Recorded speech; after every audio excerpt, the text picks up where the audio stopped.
The most deadly disease that's shared among men and women is colon cancer, and it's also the third leading cause of cancer deaths in the United States. Dr. Christopher Hurley of Desert Regional Medical Center in Palm Springs explains the symptoms, screening, and prevention of this disease, which is curable if detected early. Symptoms of colon cancer vary. Unfortunately, many people can develop serious problems involving the colon and have absolutely no symptoms at all, and that's the scary part. But if you do have symptoms relating to a problem with the colon that could reflect something as serious as colon cancer, things like a change in bowel habits, whereas your normal routine all of a sudden changes and you have diarrhea or constipation tendency that's new in onset, that is a potential warning sign. Bleeding, if there's blood noticed in the stool, and that could be bright red blood or it could be a dark color to the stool, almost a black colored stool. That could reflect bleeding and certainly is something that's of potential concern and should be looked into. Weight loss that is unexplained. If you all of a sudden lose weight that you didn't intend to, there could be a serious reason behind that, and that should be addressed as well.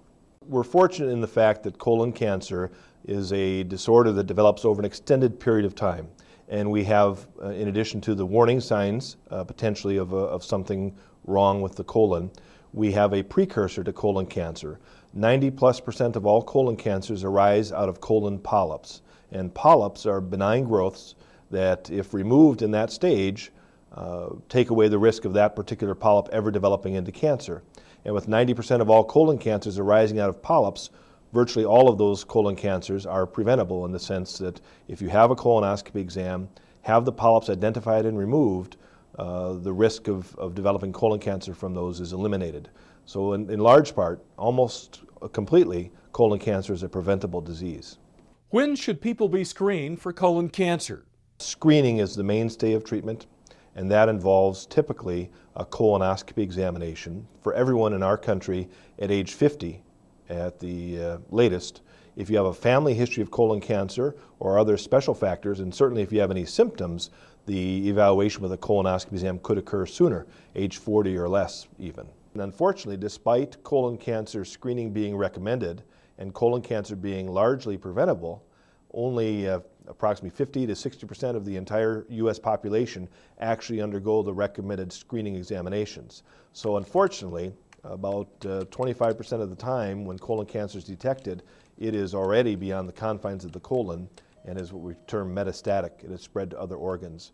And the likelihood of a cure in that situation is diminished greatly. And at that point, we're looking at trying to contain and control that problem as best we can.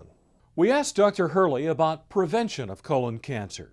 Prevention of colon cancer largely is early detection and also screening with colonoscopy exam and remove the pre-malignant growth, the colon polyp.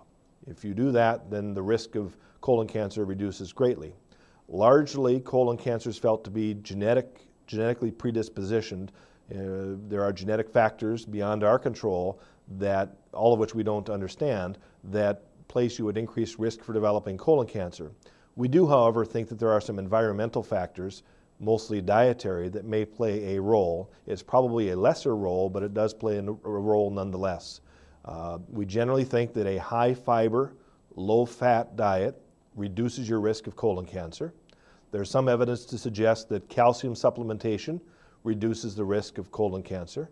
And we also think that aspirin and the NSAID medications, aspirin in particular in low dose, may play a minor role in prevention of colon cancer.